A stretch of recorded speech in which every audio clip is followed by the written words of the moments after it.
እቶን አስማማቸው እባላለሁ። የዚህ ማህበረሰብ የማህበሩ አባል ነኝ። ከዚህ ከመዋለ ህጻናት ውስጥ እንዳስተምር ነው የሥራ ድርሻ የተሰጠኝ።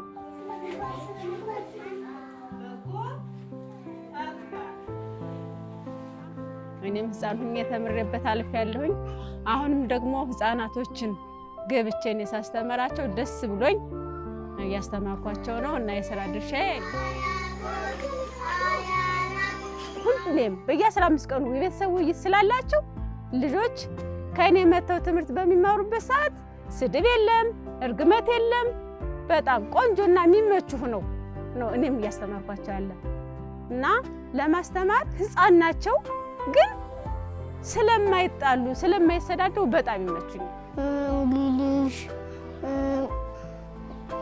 ስነ ምግባር፣ ሂሳብ 1999 ላይ ቀጥታ መጥቼ ገባሁኝ። ያን ሰዓት ቀጥታ ከትምህርት ዓለም መጥቼ ወደዚህ ማህበረሰብ ውስጥ ነው የተቀላቀልኩት። ያን ሳረገው ደግሞ ደስ ብሎኝ ነው፣ በፍቅር ነው እየሰራሁት ያለ። ምክንያቱም ልጆችን ቅረጻ ነው ትልቅ ነገር እንደሚጠበቅብኝ ስለማስብ ከጧት ከማታ ከዶክተር ዙምራ ጋር እየተነጋገርን የሚጠቅማቸውን ነገር አብረን በጋራ ይሄው ደስ ብሎኝ እስካሁን ድረስ እየሰራሁት ነው።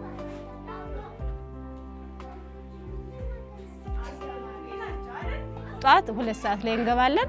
4 ሰዓት ላይ ለሽንት ቤት መጥቶባቸው ከሆነ እንዲወጡ የራባቸው እንዲበሉ ሰዳቸዋለሁኝ። ዙረን እንደገና 5 ሰዓት ላይ እንገባለን። 1 ሰዓት ላይ ከተማርን በኋላ በ6 ሰዓት ለምሳ ከወላጆቻቸው ጋር ተገናኝተው ምሳ እንዲበሉ በየቤታቸው ይሄዳሉ። ከዚያ ተመልሰን እንደገና 7 ሰዓት ላይ ዙረን እንገናኛለን ከልጆች ጋር። ከ7 እስከ 9 ሰዓት እንማራለን። ከዚያ ልጆች መዝናናት ማረፍ ስላለባቸው አሁንም 1 ሰዓት ለእረፍት ይሰጣሉ። ከዚያ 10 ሰዓት ላይ ዙረን እንገባለን እስከ 11 ሰዓት እንማራለን እና ምን ጊዜም በምንወጣበት ሰዓት መፈከራለችን መፈከራችንን አሰምተን እንወጣለን። የታዳጊ ህጻናቶች የሰውን ገንዘብ አንነካም አንነካም፣ ወድቆ ቢናገኝ ለባለቤቱ እንመልሳለን እንመልሳለን። በመተባበር በመተዛዘን እየሰራን እናመርታለን እናመርታለን። የሰላም ኑሯችን ይለመልማል ይለመልማል።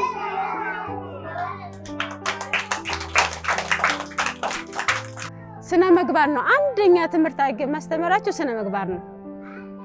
ይህ ደግሞ ከማህበረሰቡ ውስጥ መጀመሪያ ሲጀመር መሰረት መጣል ያለብን ከልጆች ላይ ነው ብሎ ስለሚያምን ስነ ምግባርን አንደኛ አድርጎ ያስተማረ ስላሳደገና አሁንም እኔም ትኩረት አድርጌ የማስተምረው ስነ ምግባርን ነው።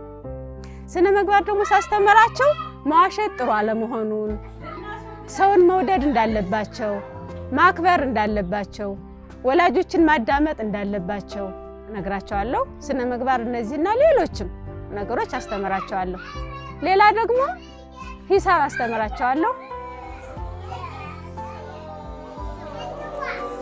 መደመር፣ መቀነስ፣ ማባዛትን፣ ማካፈልን እንዲችሉ ቁጥሮችን እንዲለዩ አድርጌ በደንብ እነዚህን እንዲያውቁ አደርጋለሁ። አማርኛ በደንብ እንዲያነቡ ፊደል ለይተው ማንበብ እንዲችሉ ጥረት አደርግላቸዋለሁ።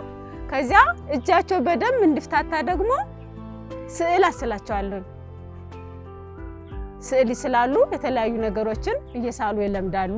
እንግሊዘኛ ከኤቢሲዲ ጀምረው ቃላት እንዴት እንደሚነበቡ እንዲለዩ አደርጋለሁ። 6 ዓመት 7 ዓመት ሲሞላቸው ወደ መደበኛ ተማሪዎች እንሰዳቸዋለን። በዘንድሮ ዓመት ብቻ የሰደድኩት 14 ተማሪዎች ነው ቢያንስ ተብሎ ማለት ነው። 14 ተማሪዎች ወደ መደበኛ ወደ አንደኛ ክፍል ገብተዋል። አሁን ደግሞ ወደ 20 የሚሆኑ ተማሪዎች አሉኝ ከኔ ጋር። ስነ ምግባር፣ ሂሳብ፣ ኤቢሲዲ፣ እቃቃ፣ ዥዋዥዌ፣ ኳስ እጫወታለሁ። በዚህ ግቢ ውስጥ በትምህርት ቤታችን መቆየቱ ጥቅም አለው። ይሄም ጥቅሙ አንደኛ ደረጃ ልጆች አደጋ እንዳይደርስባቸው ባጃጅ፣ መኪና የተለያየ አደጋዎች እንዳይደርስባቸው ከዚህው መቆየታቸው ጥቅም አለው።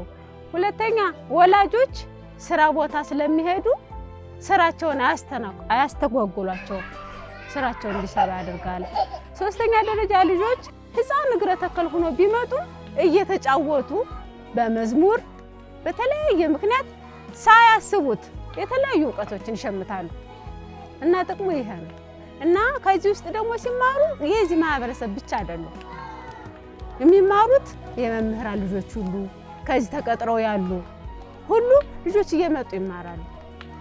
እድሜያቸው ሲደርስ ወደ መደበኛ ትምህርት ቤት ይሄዳሉ እና ይሄ በጣም ታላቅ ጥቅም ነው። በጎ ተግባራት የሚባሉት አለመማታት፣ አለመቆጣት፣ አለመረባበሽ፣ ወላጆቻችን የሚሉትን መታዘዝ፣ አለመጣላት። በሚማሩበት ሰዓት የሰው ገንዘብ እርም እንደሆነ እንደማይጠቅም ከሰው መመኘት ጥሩ እንዳልሆነ በጥብቅ ስለሚነገሩ ልጆች ትንሽም ነገር ብትሆን የነሱ ካልሆነች የነሱ አይደለችም የጠፋው ይላሉ። ካላገኙት የወደቀ ገንዘብ ያዥ ኮሚቴ አለ፣ ለዚያ ኮሚቴ ይሰጣሉ። ባለቤቱን አፈላልጎ ለባለቤቱ ይሰጣል። ልጆች ከዚያው የያዙትን ነገር ከመዋለ ሕፃናት ውስጥ የያዙትን ነገር የሰው ገንዘብ አይወሰድም ብለው ስለሚያስቡ ሌላ ቦታም ሂደው የኛ ልጆች ብቻ ሳይሆን የተማሩት ከዚህ የተማሩት የመምህራን ልጆች ሁሉ ማለት ነው የወደቀ ነገር ካገኙ የጠፋው ነው የሚሉት። ይሄን በወስደው ይጠቅመኛል ብለው አያስቡም። ምክንያቱም እንደማይጠቅም አውቀውታልና ሲጠፋባቸው እንደሚከፋቸው ስለሚያውቁ ያ ሰው ለፍቶ ያገኘው ነገር ጠፋበት ብለው ነው የሚያስቡና የጠፋው ነው የሚሉ። እስክብሪቶም ይሁን እስክብሪቶ ፊያም በቃ ይጠቅማል ብለው ያሰቡት ነገር የጠፋው ብሎ ለባለቤቱ ነው የሚመልሱት። ለራሳቸው በፍጹም አያደርጉትም እና ይሄ ከልጅነታቸው ተሰርጾ ካምሯቸው ስለሚያድግ ከፍ ካለም በኋላ ሳገኛቸው ስጠይቃቸው የሚወሩኝ የመምህራን ልጆች ራሱ ይሄን ነው ይዘው እንደሄዱ ነው እና ይሄ በጣም ትልቅ የሆነ አራያ ጥሏል ብዬ አስባለሁ። ይሄ ትምህርት ቤት ሰላሙዳችን ይለመልማል ይለመልማል